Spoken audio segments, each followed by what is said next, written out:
Hey everybody. There was a time when the focus of my knife collecting was pretty much just antique or vintage knives. I had gotten to the point where I was just coming across a lot of knives that had been refinished or reworked and just got kind of disillusioned with the whole thing, and I wound up selling my whole knife collection to a local dealer that I used to buy, trade, and sell knives to. He used to set up at the Costa Mesa Gun Show when they used to have that in Costa Mesa, California. And, probably sold it for half, that whole collection for half of what I had paid for it, buying individual knives one at a time. And I only wound up keeping a few of them. And the ones that I kept are, my keepers that I'll never get rid of. And this knife right here happens to be one of them. So this is a pretty unique knife. I'm going to open up the blades on it here real quick.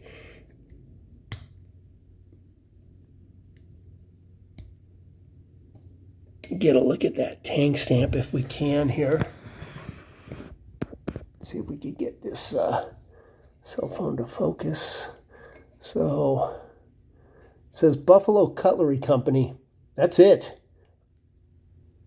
Now I'm going to go ahead and come over here to the trusty old, I don't know if this is Goins or Goins. To me, Goins sounds right, but I had said this before. This is a good resource to have if you're into vintage knives. So there's really not much in the Goins Encyclopedia about Buffalo Cutlery Company. It just says guesstimate 1900 to 1920. And yeah, that's pretty much it. So I had mentioned that I used to go to the Costa Mesa Gun Show quite a bit. So they used to have that like quarterly. And that was a really good place, way better than eBay, to pick up old knives. And I had talked to one of the old guys there, and now I'm one of the old guys. Well, not as old as he was. He was probably in his 80s, but, I had showed him this knife. I had bought this knife off of eBay. I paid $70 for it, maybe $75, back around 2006, I think it was. And I showed this to him, and he couldn't really tell me much about it, but what he did tell me was he thought that it was either manufactured by New York Knife Company or the original Schrade, so the 1904 Schrade, which was the Schrade brothers, just based on the way the bone looks. And man, this thing really does have some nice bone, and we'll go ahead and take a look at it. So one thing I like about this bone right here, if you can see, is it's kind of got this little spot right here that's kind of like a little pithy area where it kind of took the dye a little bit darker. I don't know if that's showing up. Let me lift up the camera and maybe try and get the lighting a little bit better. So really nice jigging on this bone. I mean, not traditional for Barlow by any means to have jig boned. There is no coin bolster. But I mean, this thing it is made so well.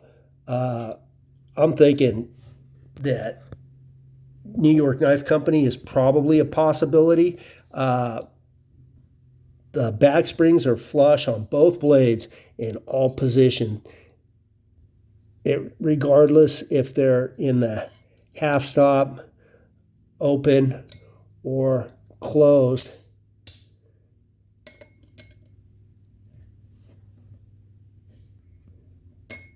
And what else is pretty remarkable about this knife is that although the master blade shows some wear, the secondary blade or the pen blade shows very little wear at all. And I'm going to see if I can pick this up, because you could still see the original glaze finish on there. And what the glaze finish was a man, I bet you that thing ain't gonna want to focus for me. What the glaze finish was a wheel it was usually a wooden wheel that was covered in leather and dressed with emery powder glued on there, and it made a very fine series of vertical lines on the blade. Very, very attractive. Unable to be replicated today by modern non-woven abrasives or greaseless compounds. Oh, you can see it right now. You can see the vertical lines on that pen blade.